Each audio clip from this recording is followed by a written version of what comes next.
अस्सलाम वालेकुम, मैं हूं अलीना फारूक शेख। आप देख रहे हैं प्रोग्राम रिपोर्ट कार्ड। गुज़श्ता रात सुप्रीम कोर्ट ने इंतहाई अहम मामले के लिए 9 बेंच तश्कील दिया और आज उसके ऊपर समाअत हुई। इसी को आज हमने सबसे पहले डिस्कस करना है। 9 रुकनी बेंच में सरप्राइजिंगली जस्टिस काजी फायजीसा सीनियर प्यूनी जज, और अब तो नोटिफाई भी हो गए हैं वो as the next chief justice of Pakistan, उनका नाम भी शामिल था। और आज एक्सपेक्ट किया जा रहा था कि जब ये अहम मामले के ऊपर समाअत शुरू होगी तो क्या निकलता है इसके अंदर से, सारी नज़रें उसके ऊपर टिकी हुई थी। लेकिन जब समाअत के लिए बेंच बैठा 9 रुकनी, तो जस्टिस काजी फायजीसा ने अपने तहफ़्फ़ुज़ात का इजहार करना शुरू किया और उन्होंने अपने आप को ही एंड जस्टिस सरदार तारिक मसूद, उन्होंने अपने आप को इस 9 रुकनी बेंच से अलहदा कर लिया। जस्टिस काजी फायजीसा का मौक़िफ़ ये था कि जब तक supreme court practice and procedure bill के ऊपर फैसला नहीं होता, जब तक उसका कुछ नहीं हो जाता, वो इस अदालत को नहीं मानते, इसकी वर्किंग को नहीं मानते। और उन्होंने बार बार ये कहा कि मैंने तो आइन के तहत जो हल्फ लिया हुआ है मैं उसकी पासदारी करूँगा, उससे नहीं हट सकता। जस्टिस तारिक मसूद ने भी जस्टिस काजी फायजीसा की बात से इत्तफाक किया। उन्होंने कहा मैं भी इन्हीं वजूहात की वजह से अपने आप को अलग कर रहा हूँ। ये भी कहा गया जस्टिस काजी फायजीसा की तरफ से शिकवे शिकायत और जिस तरह से सारे के सारे कुछ महीनों से मामला चल रहे हैं कि वो इस बात को भी खुली अदालत में ऑन रिकॉर्ड लाना चाहते हैं कि किस तरह से सुप्रीम कोर्ट के फैसलों को नज़रअंदाज, खासकर जो उन्होंने फैसले दिए उनको नज़रअंदाज किया गया, ऑर्डर्स को नज़रअंदाज किया जा रहा है, बिल्स के ऊपर, कवानीन के ऊपर गैर रिवायती तौर पर स्टे दिया जा रहा है। तो इसके ऊपर वो कंफर्टेबल नहीं हैं और इस चीज़ के ऊपर भी अनकंफर्टेबल हैं कि किस तरह से सुप्रीम कोर्ट की वेबसाइट के ऊपर फैसले लग जाते हैं लेकिन कुछ देर बाद उनको हटा दिया जाता है। तो आज ऑन रिकॉर्ड खुली अदालत में ये सब कुछ कहना चाहते हैं और उन्होंने कह दिया। और उसके बाद 9 रुकनी बेंच टूट गया। जब जस्टिस काजी फायजीसा और तारिक मसूद अलग हो गए तो 7 रुकनी बेंच ने फिर केस की समाअत शुरू की। एतजाज़ एहसन साहब ने और लतीफ़ खोसा साहब जो कि पिटिशनर्स भी हैं इसमें, उन्होंने बड़ी दरख्वास्त की काजी फायजीसा साहब से कि आप बैठे रहें बेंच में, इस अहम मामले के ऊपर आपकी एक्सपर्टीज़ सुनना बड़ा ज़रूरी है और आपकी राय भी आ जाए तो मोतबर होगा ये बेंच। लेकिन मिल बैठ कर फैसला कर लें, घर पर हमला हो रहा है बाहर से, ये भी एतजाज़ एहसन साहब ने कहा। लेकिन फिर उन लोगों ने अपने आप को बेंच से रिक्यूज़ कर लिया। तो ये बड़ा अहम मामला है क्योंकि इसके ऊपर 2 राय पाई जा रही है। एक जो साइड है वो ये कहती है कि बिल्कुल दुरुस्त फैसला किया जस्टिस काजी फायजीसा और जस्टिस तारिक मसूद ने, जिनमें इरफान कादिर साहब भी शामिल हैं। वो कहते हैं कि जी ये ना सिर्फ फैसला दुरुस्त था बल्कि chief justice of Pakistan misconduct के मुर्तकिब हुए हैं। लेकिन एक दूसरा रुख भी है इसका, जो ये समझते हैं कि जस्टिस काजी फायजीसा को इस अहम तरीन मामला यानी सिविलियंस का ट्रायल फौजी अदालतों में होना, इसकी समाअत ज़रूर कर लेनी चाहिए थी। अपनी तहफ़्फ़ुज़ात थे वो बता देते, लेकिन अहम मामले को दरगुजर नहीं करना या नज़रअंदाज नहीं करना चाहिए था। तो इसी के ऊपर हमने सवाल रखा है कि क्या ये जो फैसला लिया गया है 2 सीनियर जज साहिबान की तरफ से कि बेंच से अलहदा होंगे, ये दुरुस्त है। हमें ज्वाइन कर रहे हैं मज़हर अब्बास साहब, मेरे साथ स्टूडियोज़ में मौजूद हैं बेनज़ीर शाह साहिबा और हफीज़ुल्लाह न्याई साहब स्काइप के थ्रू हमारे साथ होंगे और टेलीफोन लाइन पर हमारे साथ शहजाद इकबाल साहब होंगे। बेनज़ीर, सबसे पहले आपकी मैं राय जानना चाहूँगी क्योंकि बड़ी चहमगोइयाँ भी चल रही थी जब ये बेंच हुआ और जस्टिस काजी फायजीसा जो कि काफ़ी अरसे से किसी बेंच का हिस्सा नहीं थे, किसी केस की उन्होंने समाअत नहीं की थी, वो अचानक इस अहम मामले के अंदर उनकी इंक्लूजन, उन्होंने अपने आप को डिस्टेंस कर लिया। कैसे देख रही हैं आप इसको? अलिया देखें, आज एक चीज़ मेरी राय में एक चीज़ जो बहुत क्लियर हुई है वो ये कि अगर कोई चांस था किसी किस्म की रिकन्सिलिएशन का जस्टिस बंदियाल और जस्टिस ईसा के दरमियान या जो 2 ग्रुप्स बने हुए हैं सुप्रीम कोर्ट के उनके दरमियान, तो वो चांस जो है आज बिल्कुल ख़त्म हो गया है। मेरे ख्याल से वो डिवाइड जो है वो इन दोनों जजेस के, सीनियर जजेस के दरमियान इतना ज़्यादा बढ़ गया है कि मुझे नहीं लगता कि किसी किस्म की रिकन्सिलिएशन जस्टिस बंदियाल की रिटायरमेंट से पहले हो सकती है। इसकी जिम्मेदारी मेरी राय में आयद होती है चीफ जस्टिस साहब पे, क्योंकि उन्होंने इस किस्म का माहौल बनाया है जिसकी वजह से पोलराइजेशन भी बढ़ रही है और हालात इस नहज तक पहुंच गए हैं। देखिए, आज जब 2 सीनियर जजेस जो हैं वो उठ के गए सुप्रीम कोर्ट से, तो अगर चीफ जस्टिस साहब चाहते तो नया बेंच बनाने से पहले जाके पहले उनसे बात कर लेते, कोई कंसेंसस से एक नया बेंच बना लेते, लेकिन ऐसा उन्होंने नहीं किया। वो जैसे ही उठ के गए उन्होंने एक नया बेंच बनाया और उसने केस सुनना शुरू कर दिया। इससे पहले भी अलीना हमने देखा है कि आपको याद होगा अप्रैल में इस हुकूमत ने सुप्रीम कोर्ट को चीफ जस्टिस साहब को एक पिटिशन भेजा था कि जो पिछली हुकूमत ने रेफरेंस भेजा था जस्टिस ईसा के खिलाफ, उसको हम वापस लेना चाहते हैं। अगर चीफ जस्टिस साहब चाहते तो वो उसको खारिज कर देते, क्योंकि हुकूमत खुद ही अपना पिटिशन वापस ले रही है, लेकिन उन्होंने ऐसा नहीं किया। वो अभी तक केस जो है अप्रैल से लेकर अब तक पेंडिंग है। बल्कि मेरी, अगर मैं गलत नहीं हूं तो मेरे ख्याल से जब से चीफ जस्टिस साहब, जस्टिस बंदियाल साहब चीफ जस्टिस बने हैं, पिछले 1-1.5 साल उनको हो गया है, ये पहली बार था कि वो एक ऐसे बेंच में शामिल थे जहां पे 2 सीनियर जजेस को उन्होंने शामिल किया था अपने साथ। मेरा नहीं ख्याल है कि ऐसा कोई बेंच इससे पहले बना है उनके दौर में। तो लेकिन इसके अफसोस की बात यह है लीना, क्योंकि ये जो सब कुछ हो रहा है इसकी सबसे बड़ी कैजुअलिटी जो है वो इंसाफ है और हमारा पूरा का पूरा जुडिशल सिस्टम है। क्योंकि आज जो अदालत के सामने जो केस था वो एक बड़ा अहम केस था, वो एक सियासी केस नहीं था, वो फंडामेंटल राइट्स, इंसानी हकूक का केस था कि क्या आप सिविलियंस का ट्रायल फौजी अदालतों में कर सकते हैं। नहीं होना ये चाहिए था कि मुशावरत से चीफ जस्टिस साहब एक बेंच बनाते, इन 2 सीनियर जजेस के साथ बैठते, एक 10 रुकनी 9 रुकनी बेंच बनता और वो फिर एक फैसला देता कि आप सिविलियंस का ट्रायल फौजी अदालतों में नहीं कर सकते, ये फंडामेंटल राइट से खिलाफ है। और उस फैसले की बहुत ज्यादा मॉरल अथॉरिटी होती, क्योंकि उससे तासुर ये जाता कि पूरी की पूरी सुप्रीम कोर्ट एक आवाज में ये कह रही है कि ये फंडामेंटल राइट्स के खिलाफ है। लेकिन ऐसा नहीं हुआ। तो लग ये रहा है कि कुछ लोगों की शायद जिद की वजह से पूरा का पूरा हमारा जो जुडिशल सिस्टम है और जस्टिस सिस्टम है वो कॉम्प्रोमाइज हो रहा है। अच्छा, लेकिन इसमें बहुत निटिग्रिटीज है। जैसे मजहर अब्बास साहब बेनज़ीर ने अब ये राय दी कि काजी फाजीसा साहब को या बाकी सब जज साहिबान को बिठाते अपने साथ, चीफ जस्टिस साहब, और फिर बेंच फॉर्म करते। लेकिन इसमें भी एक कानूनी मसला ये है कि चीफ जस्टिस पाकिस्तान की ही सरबराही में या उनकी मौजूदगी में एक बेंच था जिसने फैसला दिया हुआ था कि जस्टिस काजी फाजीसा इमरान खान से ताल्लुक़ रखने वाले, चेयरमैन PTI से ताल्लुक़ रखने वाले किसी केस की समाअत नहीं कर सकते। तो ये तो इन इटसेल्फ बड़ी कॉन्ट्रडिक्शन और उनके अपने फैसले के खिलाफ होता। तो क्या होता? देखिए, असल में एक तो उसूली बात है जो बेनज़ीर कह रही हैं कि फंडामेंटल राइट्स का इशू है कि सिविलियंस का ट्रायल मिलिट्री कोर्ट में होना चाहिए, नहीं होना चाहिए। हमारे यहाँ क्रिमिनल जस्टिस सिस्टम इतना कमज़ोर है कि ना हमने नॉर्मल कोर्ट्स को बेहतर किया, ना हमने एंटी टेररिज्म कोर्ट्स को बेहतर किया, ना हमने स्पेशल कोर्ट्स को बेहतर किया, किसी को बेहतर नहीं किया हमने। लिहाजा अगर आर्मी एक्ट अप्लाई होता है, अब आर्मी एक्ट आज जैसे जस्टिस आयशा मलिक साहब के रिमार्क्स में देख रहा था कि कोई किताब ही अवेलेबल नहीं है कि आर्मी एक्ट्स में क्या क्या चीज़ें हैं या नहीं हैं उनके सामने।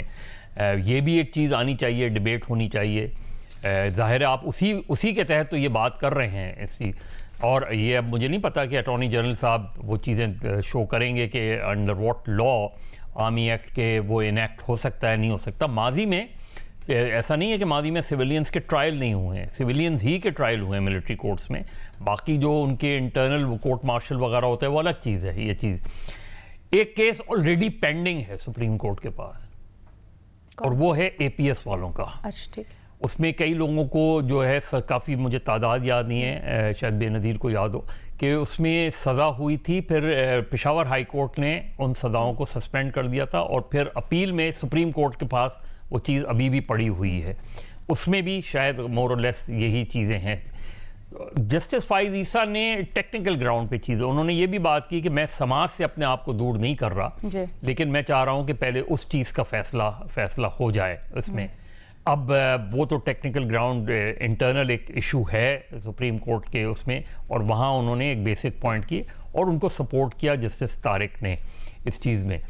तो उन्होंने अपने आप को, लेकिन फौरी तौर पे घंटे बाद विद इन एन आवर एक नया बेंच रिकॉन्स्टिट्यूट हो गया, और उन 2 को, और ये रिकॉन्स्टिट्यूट भी गालिबन इस वजह से हुआ। आपको लगता है कि जो टेक्निकल बुनियाद उठाई है जस्टिस काजी फाजीसा ने बिल्कुल साउंड थी? क्योंकि कुछ इसके ऊपर भी तहफ़्फ़ुज़ात पाए जा रहे हैं कि ठीक है, एक तो बड़े मुबहिम और अजीबोगरीब तरीके से वो उसके ऊपर स्टे ऑर्डर दे दिया गया, नोटिस भी लिया गया उसका, लेकिन फिर भी पोजीशन ये है कि वो इस वक्त नल एंड वॉइड है, कोई उसकी कानूनी हैसियत नहीं है। देखिए, उसमें भी आज चीफ जस्टिस के रिमार्क्स ये थे ना कि हो सकता है हम उस स्टे ख़त्म कर दें।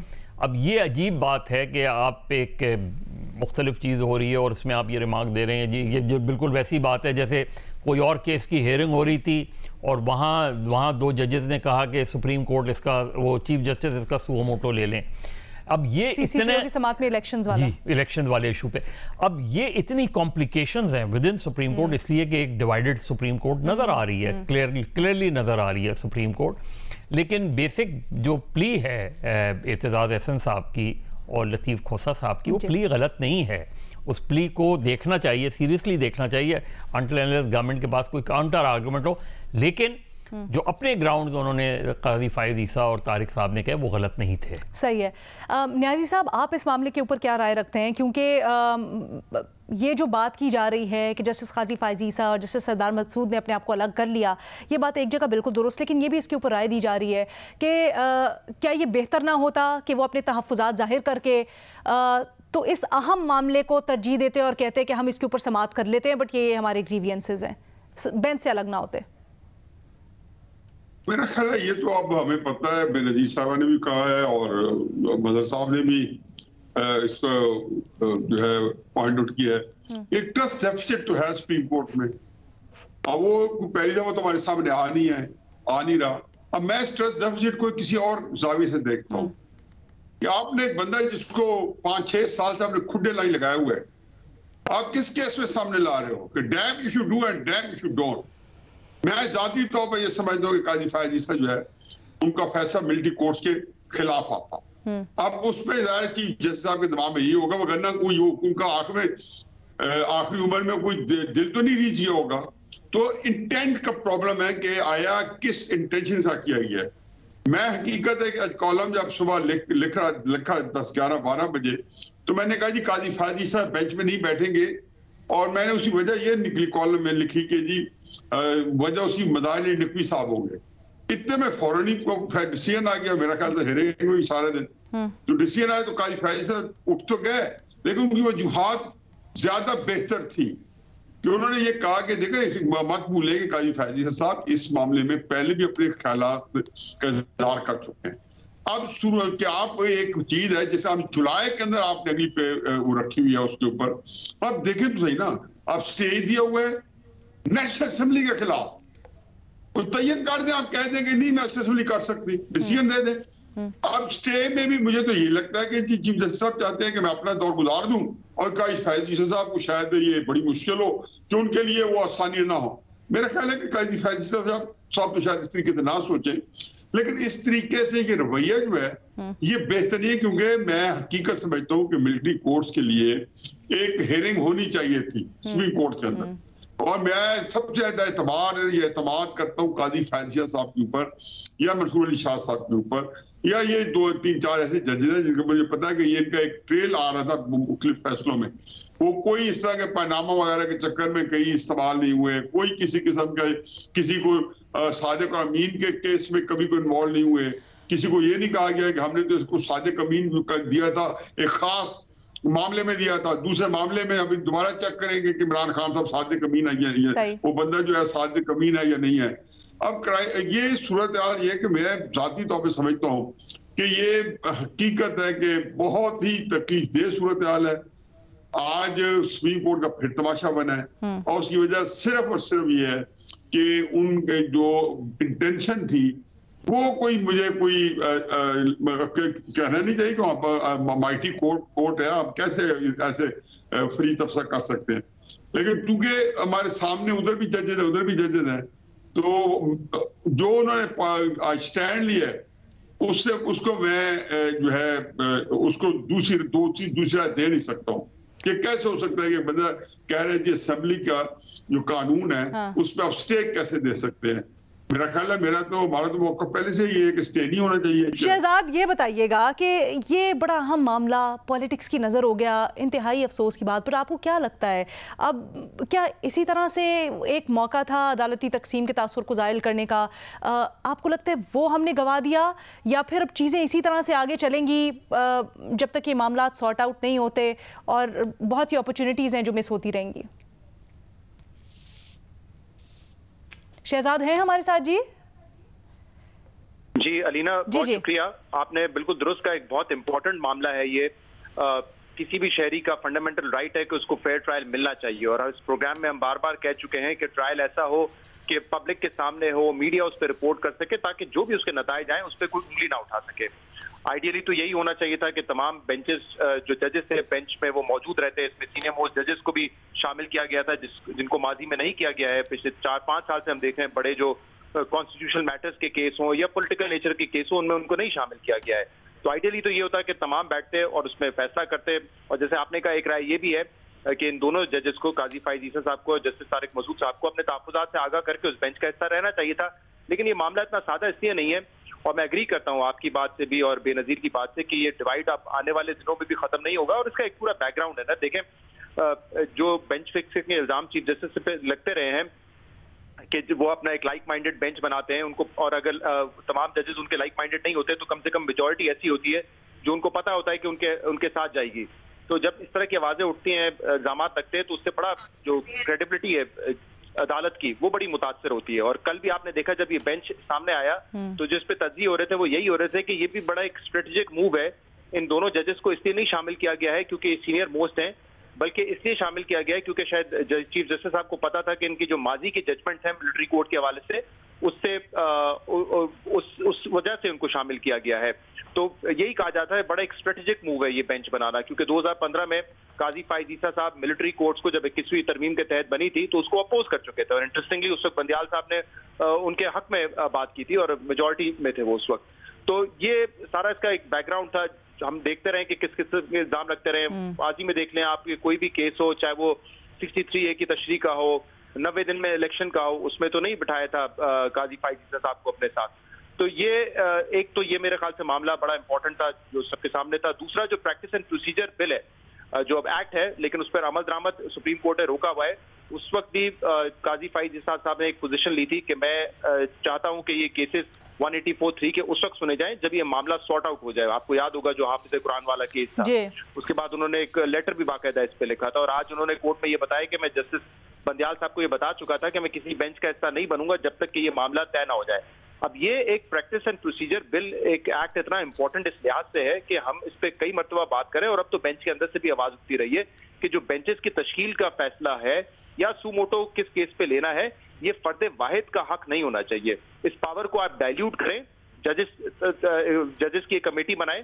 और इस बिल में यही था कि वो जो कमेटी थी टॉप 3 जजेस की, वो फैसला करती कि कौन सा केस सुमोटो का है या नहीं है, या फिर बेंच की तश्कील जो है वो किस तरीके से होनी है। तो मेरे ख्याल से एक इंपॉर्टेंट बिल था, उस पर अभी तक अमल दरामद रोका हुआ है, उसका फैसला कर लें। हाँ, उस बिल में एक दो चीजें ऐसी थी जिसको आप कह सकते हैं कि वो कानून में तरमीम से नहीं तब्दील की जा सकती, उसके लिए आईनी तरमीम देखने की जरूरत है। बट ये जो बात की गई थी उसमें कि कमेटी फैसला करे, मेरे ख्याल से एक अच्छा फैसला था। तो अगर वो फैसला इन प्लेस होता तो आज शायद इतनी मुश्किल पेश ना आती। एक कमेटी होती, वो फैसला कर देती कि जजेस जो है वो कौन बैठेंगे और क्या ये केस सुना जा सकता है या नहीं सुना जा सकता। तो प्रिंसिपली आपको लगता है कि इन दोनों जजेस का अलग होने का फैसला दुरुस्त है? फिर क्योंकि देखिए इन्होंने जो पोजीशन ली थी उसके बाद वो बैठते अगर बेंच पे तो सवाल उठते कि आपने तो कहा था कि 184(3) या कोई और मामला आप नहीं सुनेंगे जब तक कि ये प्रैक्टिस एंड प्रोसीजर बिल का फैसला नहीं हो जाता। तो उनके पास कोई ऑप्शन नहीं था। बट हैविंग सेड दैट, ये जो बेंच अब मौजूद है उसमें जाहिर सी बात है कुछ ऐसे नाम भी है जो बिल्कुल कंट्रोवर्शियल नहीं है, जिनके ऊपर ना कभी अटॉर्नी जनरल साहब ने उंगली उठाई है, ना कभी ऑपोजिशन ना हुकूमत ने उंगली उठाई है। मंसूर अली शाह साहब हैं, याया अफरीदी साहब हैं और दूसरे जजेस हैं, वो इस बेंच का हिस्सा है। तो अब ये ना हो कि जो 90 दिन में इलेक्शन का मामला था उसमें भी नंबर गेम में हम रह गए, बेंच फिक्सिंग की वजह से वो बिल्कुल ही मामला जो है कंट्रोवर्शियल हो गया। ये एक इंपॉर्टेंट मैटर है।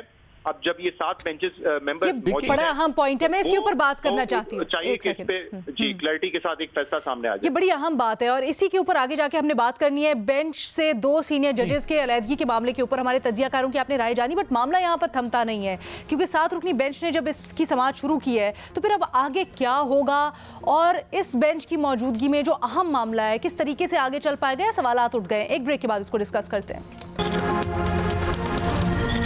सुप्रीम कोर्ट की अंदरूनी सियासत की तो हम बात करें, लेकिन मुल्क की जो सियासत है वो बैरून मुल्क हो रही है। खबर कुछ यूँ है कि जो सियासी रहनुमाएँ हैं वो लंदन का रुख कर रहे हैं। कुछ दिनों पहले हमने डिस्कस भी किया कि इस्तेहकाम पाकिस्तान पार्टी के बानी जहांगीर तरीन लंदन में मुकीम है और वहाँ पर कुछ जोड़ तोड़ चल रहे हैं। अब खबर ये है कि ओन चौधरी साहब भी वहाँ पर पहुँच गए हैं और वज़ीर आज़म शहबाज शरीफ जो कि पेरिस में है इस वक्त, वो भी जाएंगे लंदन वापसी पे और करेंगे नवाज शरीफ से मुलाकात। ये सारा कुछ हो क्या रहा है लंदन में, क्या खिचड़ी पक रही है, कयास आ रही हैं तो बहुत हो रही हैं। हमारे तज्जियाकारों की राय जानते हैं और उनकी खबर जानते हैं क्या है। सवाल कुछ यूँ कि क्या लंदन बैठक सियासी मंजरनामे पर असरअंदाज हो सकती है?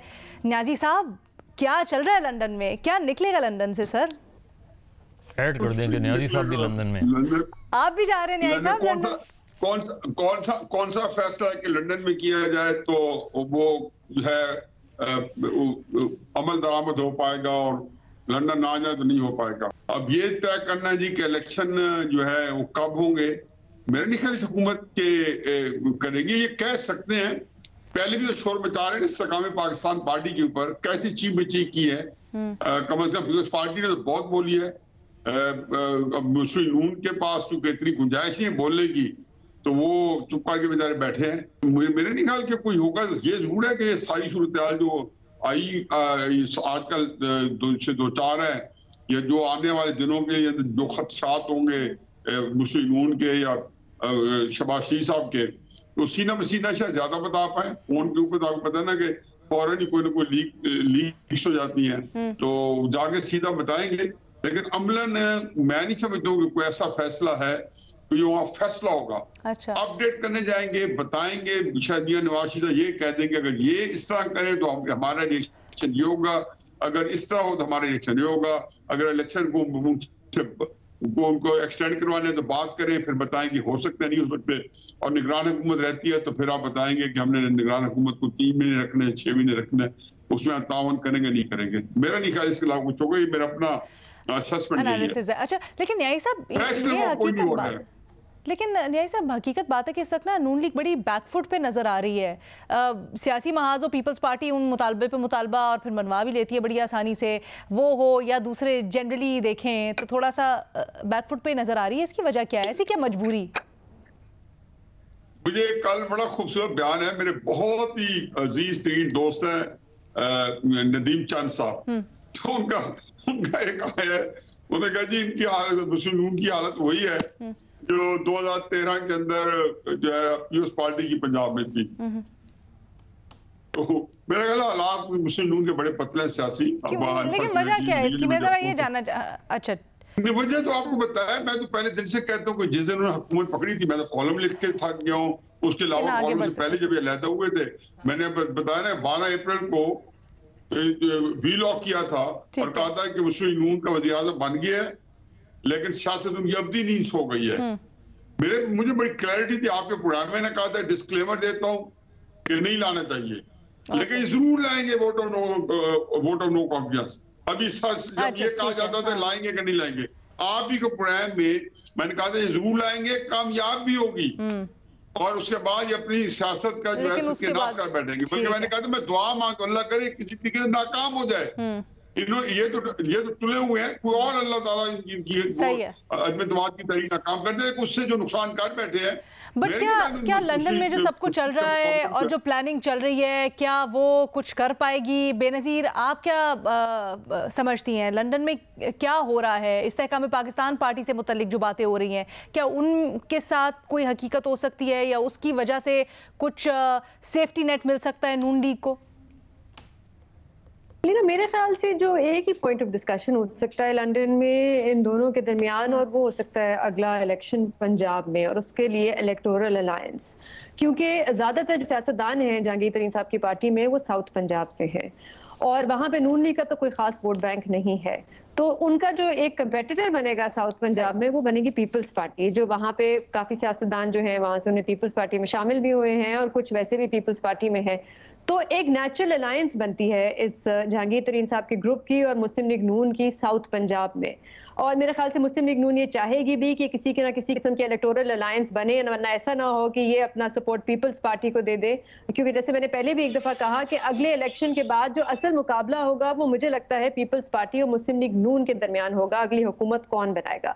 लेकिन मैं अभी भी कहूँगी अलीना, सिचुएशन बड़ी अनक्लियर है, क्योंकि मुझे नहीं लगता कि अभी तक ये फैसला हुआ है कि PTI के साथ क्या करना है। उस दिन असद उमर साहब ने एक इंटरव्यू दिया ARY पे और उनकी बातों से तो यही लग रहा था कि अभी भी बहुत से लोग हैं PTI में जो पार्टी नहीं छोड़ रहे, वो इसी उम्मीद पे बांध के बैठे हुए हैं कि इमरान खान साहब खुद ही पार्टी से अलग हो जाएं ताकि हमें पार्टी ना छोड़नी पड़े और हम इसी टिकट पे इलेक्शन लड़ें। बल्कि उन्होंने ये भी कहा कि जब उनकी परवेज खटक साहब से बात हुई थी तो परवेज खटक साहब ने कहा कि नौशेरा की सीट पे इलेक्शन लड़ना PTI की टिकट के बगैर बड़ा मुश्किल है। तो क्योंकि अब ये सिचुएशन अभी तक क्लियर नहीं हुई कि PTI किस शक्ल में उतरेगी अगले इलेक्शन में, अभी कहना बड़ा मुश्किल है कि क्या सूरत हाल बनती है पंजाब में। बट ऑल्सो इलेक्शंस में किस तरह से जाएंगे PTI के बैगेज के साथ और उसके लेबल के साथ, ये भी बहुत बड़ा सवाल, ये निशान है। शहजाद हमारे साथ है। शहजाद, आपकी क्या राय है इसके ऊपर? जहां तक बात है इस तहरीके इस्तेकाम पार्टी की, देखें 2-3 लोगों से मेरी बात हुई है जो अब तहरीके पाकिस्तान पार्टी का हिस्सा है या नहीं समझ नहीं आ रही। वो मौजूद थे वहां पे उस दिन जब इफ्तिताह हुआ इस पार्टी का, लेकिन अब कह रहे हैं कि हम पार्टी में नहीं है। वो तो खुद ये बता चुके हैं कि हमें ये कहा गया है कि अगर आप इस पार्टी में आएंगे तो फिर आपके हवाले से सीट एडजस्टमेंट कर देंगे और आपके खिलाफ कोई मजबूत कैंडिडेट नहीं होगा।